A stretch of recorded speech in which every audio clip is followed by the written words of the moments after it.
শীতকালত আপোনাৰ ঠাণ্ডা লগাটো স্বাভাৱিক কথা। ঠাণ্ডাৰ দিনত আমাৰ যিদৰে ঠাণ্ডা লাগে তেনেদৰে কলিযুগত ভগৱানৰো ঠাণ্ডা লাগে। ভাৰতবাসীৰ নয়নৰ মণি।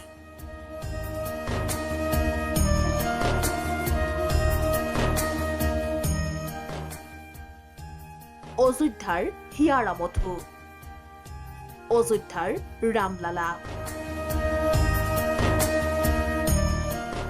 শীতৰ দিনকেইটাত ৰামলালাই যাতে ঠাণ্ডাৰ অনুভৱ কৰিব নোৱাৰে, ৰামলালাক পিন্ধোৱা হ'ব পশ্মিনা চল।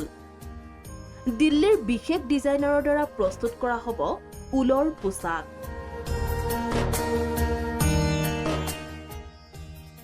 ৰামলালাক ভোগত দৈৰ পৰিৱৰ্তে দিয়া হ'ব ৰবৰিৰ পায়স।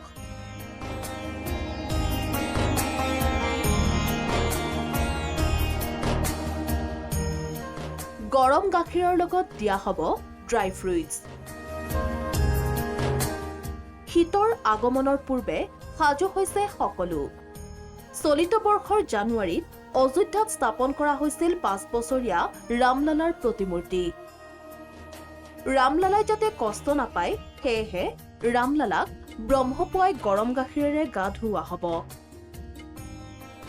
4:30 ৰামলালাক শোৱাপাটিৰ পৰা জগোৱা হ'ব। স্নান কৰাৰ পাছত ৰামলালাক দিয়া হ'ব কাজু, পিস্তা ইত্যাদি ড্ৰাই ফ্ৰুইটছ মিহলোৱা গৰম গাখীৰ, চুজিৰ হালৱা। ৰামলালা দৰ্শনৰ বাবে ভক্তক দিয়া হ'ব নতুন সময়সূচী। নিউজ ডেস্ক ৰিপৰ্ট, প্ৰথম খবৰ।